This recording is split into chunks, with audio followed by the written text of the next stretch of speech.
Sábado Verde, radio y podcast, en la radio pública de la ciudad de Buenos Aires. Eugenio Bertuola es especialista del programa Escuelas Verdes y la propuesta para hoy es hablar de la era del plástico. La pregunta si es un material aliado o es un enemigo a 100 años de su creación. ¿Cómo estás, Eugenio? Muy buen día. Hola, buenos días, Sergio. ¿Cómo estás vos? Saludo ahí para todo tu equipo y también para la audiencia que está presente por ahí. Muchas gracias. Es un interesante tema el que proponen para este sábado.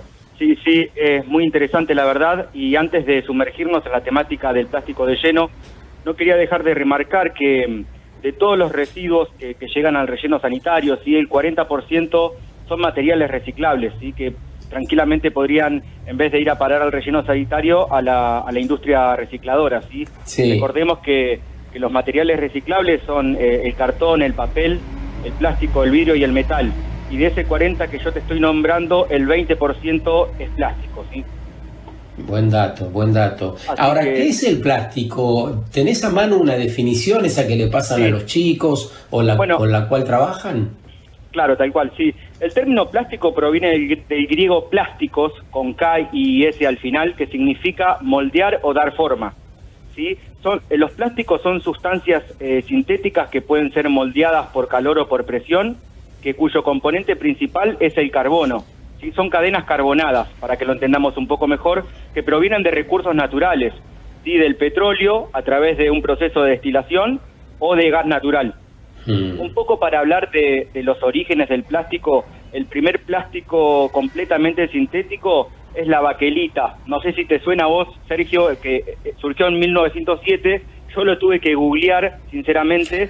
Después me di cuenta que se utiliza mucho, o se utilizó, ¿no?, para ciertos teléfonos. ¿Te acuerdas de esos teléfonos que tenían una ruedita en el medio y estaban los numeritos? Los teléfonos negros. Yo lo usé ese teléfono. Yo también, pero bueno, lo tuve que googlear, sinceramente no me lo imaginaba. Después, bueno, también cuando vi esos teléfonos sí lo pude interpretar, y también se utilizaba para joyerías y diferentes tipos de instrumentos musicales. Es un buen dato que yo la verdad que lo tuve que googlear, y bueno, me pareció bastante interesante también dar algunos ejemplos de cómo se utilizaba la baquelita, digamos, ¿no?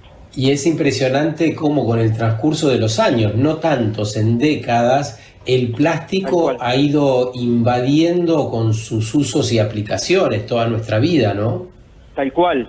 Bueno, como dijimos, este material tiene ya más de 100 años y casi todos los elementos u objetos de nuestra vida cotidiana actual, digamos, tienen plástico, básicamente, ¿no? Los celulares, los vehículos, las computadoras, la ropa y calzado, algunos insumos médicos, envases de alimentos y bebidas, y también en lo que es la industria de la construcción y la tecnología también está muy presente este material. Es que es muy curioso lo que mencionás. ¿Qué tal, Cruz? Te saluda. Buen día. ¿Cómo estás? Buen día, Cruz. Es muy curioso porque creo que mencionamos al plástico y lo primero que se nos viene a la mente es como una impresión un tanto negativa, ¿no? Como que ya ha adoptado una connotación negativa, y la realidad es que el plástico como elemento en sí nos ha permitido muchísimas cosas por esta capacidad que tiene de ser moldeable. El problema tal vez no es tanto la creación del plástico y su uso, sino su uso desmedido y el hecho de ser desechado en ambientes donde no debería estar siendo desechado, ¿no?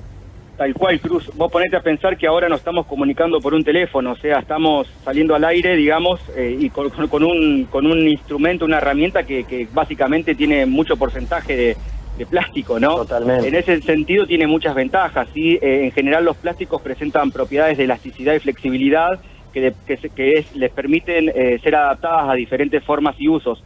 Poseen baja densidad, lo que resultan ser buenos aislantes térmicos, acústicos, eléctricos, y también suelen ser impermeables. Esas son un poco las ventajas que tiene este material.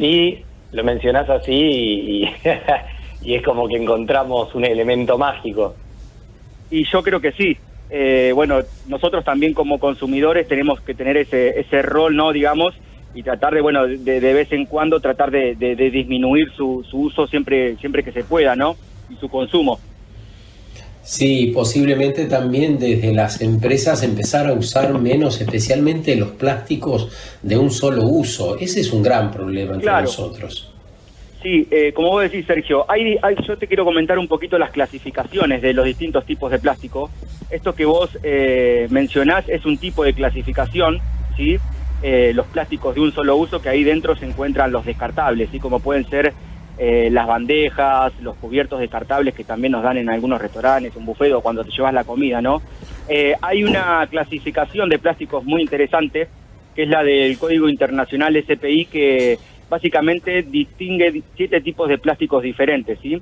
Se creó para facilitar la identificación de cada tipo de plásticos, y es el famoso ese triangulito que encontramos en los objetos de plásticos, que tiene, digamos, es un triangulito de flechas, que es conocido como el símbolo universal del reciclaje, claro, y el número de adentro y las letras indican el tipo de plástico, ¿sí? Por ejemplo, si nosotros encontramos un triangulito, ¿no?, en un objeto que tiene un 1, sabemos que es el PET, que es el terestalato de polietileno, que es básicamente el que componen los envases de gaseosas, de jarabes, de aceites comestibles, y también está presente en lo que es la industria de la cosmética, películas transparentes, bandejas para plásticos y también para microondas, digamos, ¿no?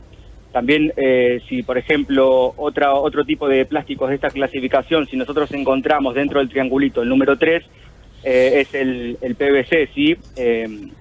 Lo encontramos en las industrias también en la industria de la construcción, ¿no? Para tuberías de aguas, desagües, botellas, mangueras, cables, marcos de ventanas.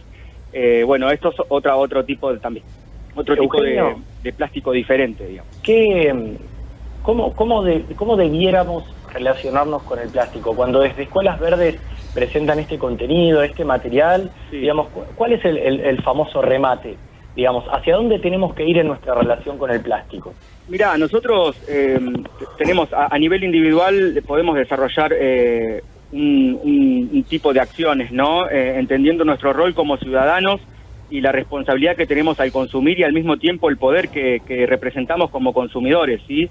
Primeramente, nosotros de Escuelas Verdes saben que fomentamos mucho lo que es el consumo responsable, ¿sí? Priorizar esto del reemplazo de los plásticos de un solo uso. También, por ejemplo, no sé, acciones cotidianas. Esto que mencionás está buenísimo porque ya directamente no ataca con reciclarlo, sino fijarnos si de verdad hay que consumir ese plástico, claro, ¿no? Primero, reducir el consumo, ¿sí? La separación sería como un paso posterior. Si no podemos, reducir ese consumo y compramos algo que tiene plástico, que contiene plástico, ahí sí, después lo separamos en origen para que vaya a la planta recicladora y que vuelva como otro objeto, digamos, reciclado, ¿no? Y que vuelva al mercado, digamos. Pero principalmente lo que hay que priorizar el reemplazo de plásticos de un solo uso, ¿sí? Hay que realizar un consumo responsable. Nosotros desde Escuelas Verdes también trabajamos la temática con toda la comunidad educativa, ¿sí? Realizamos capacitaciones para directivos y para docentes, no solamente de plástico, sino también de todos los materiales reciclables. Y también articulamos con entidades, por ejemplo con Ecoplas, que es una entidad especializada en plásticos y medio ambiente, donde también capacitan a la comunidad educativa, y también articulamos con el Observatorio de Higiene Urbana de la Ciudad de Buenos Aires, que también dan talleres para la comunidad educativa y también para todos los ciudadanos de la capital federal. Bueno, creo que ha sido interesante volver sobre un tema del cual damos información, pero que hace falta de vez en cuando mirarlo así, de este modo integral. Así que agradecemos especialmente tu aporte, Eugenio. Gracias por el espacio, Sergio. Un gran abrazo, que tengas buen día. Igualmente, hasta luego. Eugenio Bertuola es especialista del programa Escuelas Verdes de la Ciudad de Buenos Aires. En la era del plástico se preguntaba en el arranque si es un material aliado o enemigo entre nosotros, y medio que concluimos que necesitamos hacer un manejo sostenible como de todo lo que nos rodea, inclusive de nuestra propia vida. Sábado Verde, radio y podcast, en la radio pública de la Ciudad de Buenos Aires.